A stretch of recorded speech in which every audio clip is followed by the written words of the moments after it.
السلام علیکم ورحمۃ اللہ وبرکاتہ۔ الحمد للہ رب العالمین والعاقبۃ للمتقین والصلاة والسلام علی من لا نبی بعد۔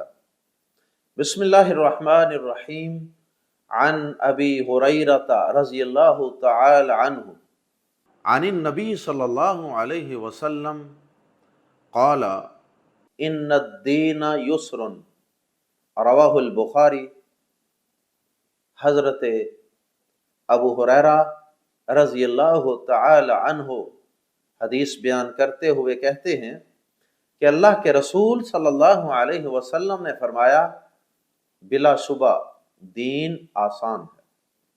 ناظرین کرام، دین اسلام کی کئی ایک خوبیوں میں سے ایک خوبی کا آج کی حدیث مبارکہ میں پیارے نبی صلی اللہ علیہ وسلم نے تذکرہ فرمایا، اور وہ خوبی یہ ہے کہ دین اسلام انتہائی آسان اور قابل فہم اور قابل عمل دین ہے۔ یہ کوئی ایسا دین یا ایسا مذہب نہیں ہے کہ جس کو سمجھنا بہت مشکل کام ہو، جس کو ایک عام انسان سمجھ نہ سکتا ہو، جس کے کوئی فلسفے ایسے پیچیدہ ہوں کہ جن کی کسی انسان کو سمجھ نہ آ سکتی ہو۔ ایسا ہرگز نہیں۔ قرآن مجید اس دین کا ماخذ ہے۔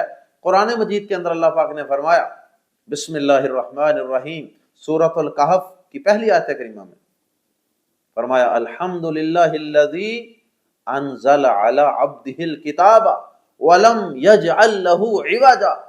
اے انسانوں، ہر قسم کی حمد و ثنا اور تعریف کرو اس رب کی کہ جس نے اپنے بندے یعنی حضرت محمد صلی اللہ علیہ وسلم پر دین کو، اس کتاب کو نازل فرمایا۔ وَلَمْ يَجْعَلْ لَهُ عِوَجًا، اور اس رب نے اس کتاب میں، اس قرآن میں، اس دین میں کسی قسم کی کوئی پیچیدگی، کوئی کمپلیکیشن، کوئی مشکل نہیں رکھی۔ بالکل آسان، بالکل عام فہم، سمجھنے کے لیے بھی آسان، عمل کرنے کے لیے بھی یہ دین بالکل آسان ہے۔ آج کی حدیث مبارکہ میں بھی اللہ کے پیارے نبی صلی اللہ علیہ وسلم نے اسی حقیقت کو بیان فرمایا کہ ان الدین یسر، بے شک دین آسان ہے۔ اب دین کے جتنے بھی احکامات ہیں وہ سارے کے سارے انسان کے لیے بہت ہی آسان ہیں، اور ہمارے بہت سے مسلمان بیچارے ساری زندگی اس غلط فہمی کا شکار رہتے ہیں کہ شاید دین ہمارے لیے مشکلات پیدا کرتا ہے۔ یہ مس انڈرسٹینڈنگ ہے دین کے متعلق۔ اس کا سبب قرآن کو سمجھ کر نہ پڑھنا ہے، اہل علم کے ساتھ اور ان کے پاس نہ بیٹھنا ہے۔ اگر کوئی انسان صحیح علماء کی مجلس میں بیٹھے گا، راسخ فی العلم اور باعمل علماء کے پاس بیٹھے گا، تو انشاءاللہ کبھی بھی اس کے ذہن میں یہ غلط فہمی نہیں رہ سکتی کہ دین اسلام بڑا مشکل ہے اور دین اسلام میری زندگی کو مشکلات سے بھر دے گا۔ ہمارے جو لوگ، ہماری جو عوام، ہمارے جو عام مسلمان دین سے دور بھاگتے ہیں، اس کا بہت بڑا سبب وہ یہ سوچ ہے جو ان کے لاشعور میں کم از کم ضرور بیٹھی ہوتی ہے کہ جی دین پہ عمل کرنا بڑا مشکل کام ہے، ہماری زندگی تو بڑی مصیبتوں میں گر جائے گی اگر ہم دین پہ چلنا شروع ہو گئے۔ اس لیے وہ علماء سے بھاگتے ہیں، دین سے بھاگتے ہیں، دین کے حلقوں سے، دین کی مجلسوں سے دور بھاگتے ہیں۔ حالانکہ دین اسلام، واللہ العظیم، دین اسلام بہت آسان ہے۔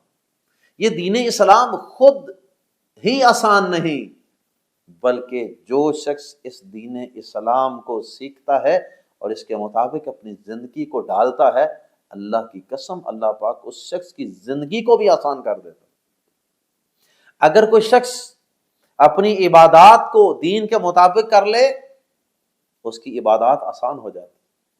اگر کوئی شخص اپنے معاملات کو اس دین کے مطابق ڈال لے، اس کے لوگوں کے ساتھ معاملات بہت آسان ہو جاتے ہیں۔ اگر کوئی شخص اپنے کاروبار کو دین اسلام کے مطابق ان کو ایڈجسٹ کر لے تو اس شخص کی کاروباری زندگی بہت پرسکون ہو جائے گی۔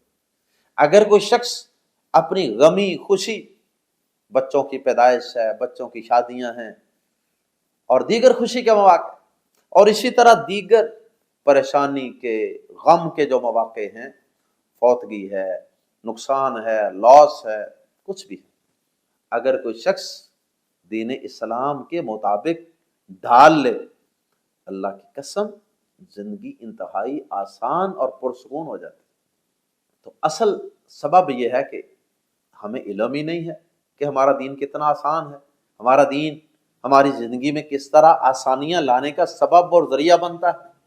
پردہ کرنے والی بچی، نوجوان لڑکی، اس بیچاری کے ذہن کے اندر یہ مس کنسپشن بٹھائی گئی، کنفیوژن پیدا کی گئی ہے کہ پردہ تمہاری جان نکال دے۔ اس بیچاری کو نہیں علم کہ بے پردگی کے میری زندگی میں کتنے برے اثرات مرتب ہوں۔ اس بے پردگی کی وجہ سے رب کی نافرمانی کر کے جب میں بن سنور کے منہ اپنا ننگا کر کے اپنی یونیورسٹی کالج میں، اپنے محلے میں، اپنے رشتہ داروں میں، کزنوں کے سامنے، دیگر رشتہ داروں کے سامنے گھوموں پھروں گی تو اس کے بعد میں کیا بڑے بڑے نقصان ہونے والے ہیں۔ بے پردگی نوجوان لڑکیوں کو بڑی بڑی مصیبتوں میں گرفتار کر دیتی ہے، بہت دور تک لے جاتی ہیں یہ چیزیں، اللہ کی نافرمانیاں۔ وقتی طور پہ ہمیں شیطان مزین کر کے دکھاتا ہے کہ نہیں، بے پردگی میں بڑی موج ہے، پردے میں بڑی مشکلات۔ واللہ العظیم پردہ عورت کا زیور ہے، پردہ عورت کی حفاظتی جیکٹ ہے، بلٹ پروف جیکٹ ہے جو گندی نظروں سے، گندے لوگوں سے اور گندی زندگی سے ہمیشہ کے لیے اس کو بچا لیتی ہے۔ اللہ اکبر۔ اسی طرح نوجوان سارے کے سارے بیچارے نماز سے، دین سے، سنت سے بیزار، ذہن میں یہ بٹھایا گیا کہ مشکلات ہیں، حالانکہ ایسا ہرگز نہیں۔ پیارے نبی صلی اللہ علیہ وسلم فرما رہے ہیں کہ بلا شبہ دین آسان ہے۔ صحیح بخاری میں ہی نبی صلی اللہ علیہ وسلم کی ایک دوسری حدیث، آپ فرماتے ہیں یسرو ولا تعسروا، اپنی امت کو مخاطب کرتے ہوئے فرمایا لوگو یسرو، لوگوں کے لیے آسانیاں پیدا کیا، ولا تعسروا، مشکلات پیدا نہ کیا کرو۔ عام معاملات میں بھی اور دین کے معاملات میں بھی لوگوں کے لیے آسانیاں پیدا کیا کرو۔ جہاں دین نے آسانی رکھی ہے اپنی طرف سے مشکلات پیدا نہ کیا کرو۔ اور ہم میں سے اکثر لوگ دین کے اندر اپنی طرف سے مشکلات پیدا کیے ہوئے۔ جو شخص ایک دفعہ تہجد پڑھ لے نا، ساری زندگی تہجد چھوڑ نہیں سکتا۔ لو اپنی طرف سے مصیبت پیدا کر لی نا، مشکلات پیدا کر دی لوگوں کے لیے۔ لو جی مسواک اتنی لمبی ہونی چاہیے، ایک برشت لمبی ہونی چاہیے، ایسے چھوٹی نہیں ہونی چاہیے، اس سے بڑی نہیں ہونی چاہیے، بڑی ہو تو شیطان اس پہ بیٹھ جاتا ہے۔ اللہ اکبر۔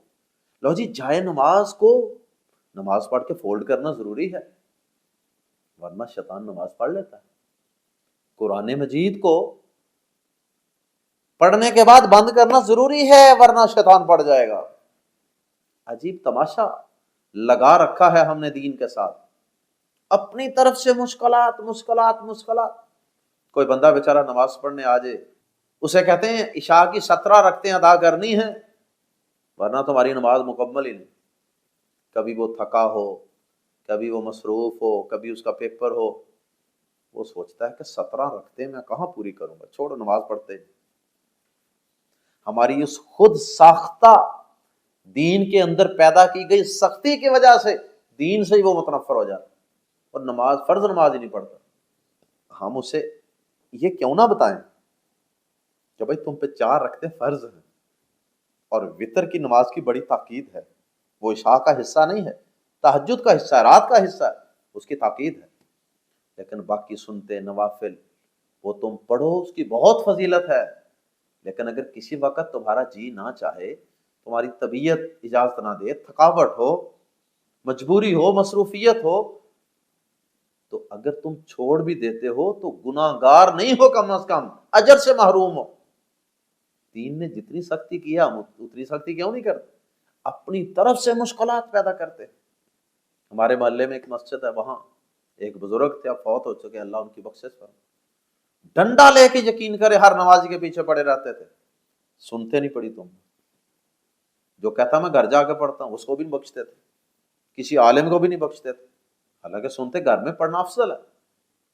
ایک مسجد سے میں باہر نکلا تو ایک شخص نے مجھے پکڑ لیا، مجھے کیا پکڑا، اس نے ایک اور شخص کو بازو سے مضبوطی سے پکڑا ہوا تھا، اپنے دوست، جوتوں والی جگہ پہ میں بھی پہنچا، وہ بھی اس کو پکڑ کے وہاں پہنچا، بلکہ اس شخص نے اس کو پیچھے سے جا کے سمجھے پکڑا، جوتوں والی جگہ پکڑ کے مجھے مخاطب کر کے کہتا ہے اس کو ذرا بتائیں، یہ سنتے نہیں پڑھ کے آیا، اس کو بتائیں کہ اس کی نماز مکمل ہوئی ہے کہ نہیں ہوئی۔ یعنی وہ مجھ سے زبردستی فتویٰ لینا چاہتا تھا کہ میں کہوں کہ اس کی نماز مکمل نہیں ہوئی۔ میں نے کہا میرے بھائی اس کی فرض نماز مکمل ہو چکی ہے، دین نے اگر سختی نہیں کی، میں کون ہوتا ہوں اپنی طرف سے دین میں سختی کرنے والا؟ تو خدا را اپنی طرف سے دین میں سختیاں اور مانیاں کرنا چھوڑ دیں۔ دین اسلام بہت آسان ہے۔ اللہ پاک نے قرآن مجید کے اندر وضو کے، تیمم کے احکامات بیان کرنے کے بعد فرمایا یرید اللہ بکم اليسر، اے ایمان والو مسلمانوں، اللہ تمہارے ساتھ یسر کا، آسانی کا ارادہ رکھتا ہے تمہارا رب، ولا یرید، اور نہیں وہ چاہتا، بکم تمہارے ساتھ، العسر تنگی، وہ تمہارے ساتھ تنگی کا ارادہ نہیں رکھتا، تمہیں مشکلات میں مبتلا نہیں کرنا چاہتا، وہ تو آسانیاں ہی آسانیاں چاہتا ہے۔ اگر وضو کرو گے اس میں تمہیں پریشان کرنا مقصود نہیں، اس میں تمہارا بھلا ہے، پاکیزگی، صفائی ستھرائی، طہارت، اور پھر غسل ہے، تیمم ہے۔ اگر وضو نہیں کر سکتے، بیمار ہو، بیماری کے بہت بڑھ جانے کا خطرہ ہے، تیمم کر لو، پانی نہیں ملتا تیمم کر لو، پاک مٹی پہ اس طرح ہاتھ مارو بسم اللہ پڑھ کے، اور پھر اس کے بعد پھونک مارو، اس طرح کرو، اور ایک دفعہ چہرے پہ ہاتھ پھیر دو، وضو مکمل۔ کتنی آسانی ہے۔ نماز کھڑے ہو کے پڑھو، نہیں پڑھ سکتے بیٹھ کے پڑھ لو، بیٹھ کے نہیں لیٹ کے، اشارے سے پڑھ لو، کتنی آسانی ہے۔ سفر میں ہو 4 رکعتوں والی نماز 2 رکعتیں کر کے پڑھو، اور سفر میں ہو 2 نمازیں اکٹھی پڑھ لو، ظہر اثر اکٹھی پڑھ لو، مغرب عشاء اکٹھی پڑھ لو، کتنی آسانیاں ہیں۔ میدان جہاد میں ہو نماز خوف ادا کر لو، 4 رکعتیں پڑھ لو، 2 پڑھ لو، ایک ہی پڑھ لو، کئی طریقے بیان کیے ہیں، تقریباً 8 طریقے ہیں، ان میں سے جو طریقہ بھی سوٹ کرتا ہے پڑھ لو، کوئی مسئلہ نہیں۔ آسانیاں آسانیاں آسانیاں۔ ایک شخص نے ایک دفعہ لمبی جماعت کروائی، اماموں کو یہ آپ نے تاکید فرمائی ہے کہ آپ جب جماعت کروائیں تو بہت لمبی نماز نہ پڑھائیں، تاکہ لوگ مشکل میں نہ پڑیں۔ ہاں اگر کوئی انفرادی نماز پڑھتا ہے، سنتے ہیں، تہجد ہے، اشراق ہے، وہ جتنی مرضی لمبی پڑھے، وہ اپنی کیپیسٹی کے مطابق پڑھ لے گا، جب تھک جائے گا چھوڑ دے گا۔ لیکن جب آپ جماعت لمبی کروائیں گے تو پھر سارے لوگ باؤنڈ ہو گئے، ان کے اندر کچھ مریض بھی ہیں، ان کے اندر کچھ دکان چھوڑ کے بھی آئے ہوئے ہیں، ان کے اندر کچھ ایسے بھی ہیں کہ جو زیادہ عمر کے کمزور ہو چکے، ان میں کچھ بچے بھی ہیں جن کا بہت زیادہ اسٹیمنا نہیں ہے۔ یہ سارے احادیث کے الفاظ، ان فیہم الصغیر والکبیر والضعیف والمریض وذا الحاجہ، یہ نبی صلی اللہ علیہ وسلم کے الفاظ کہ اماموں نماز بہت لمبی قرات نہیں کرنی۔ یہ مطلب نہیں ان حدیثوں کا کہ رکوع سجدے چھوٹے چھوٹے کرو، ایسے بڑی سپیڈ سے پہلوانوں کی طرح نماز پڑھاؤ، یہ مطلب ہرگز نہیں۔ رکوع سجدے آرام سے کروانے، اطمینان سے، صرف قرات بہت لمبی نہیں کرنی۔ اللہ پاک سے دعا ہے کہ اللہ پاک ہمیں اتنے خوبصورت دین کو، اتنے پیارے دین کو، جو اتنا آسان ہے، جو ہماری زندگی کو اتنا آسان کر دیتا ہے کہ ہم تصور بھی نہیں کر سکتے، اللہ پاک ہمیں اس دین اسلام کو اپنے سینے سے لگانے کی، اس پہ عمل کرنے کی، اس کو اپنی زندگی میں لانے کی، اور اس دین سے محبت کرنے کی توفیق عطا فرمائے۔ سبحانک اللہم و بحمدک اشہد ان لا الہ الا انت استغفرک و اتوب الیک۔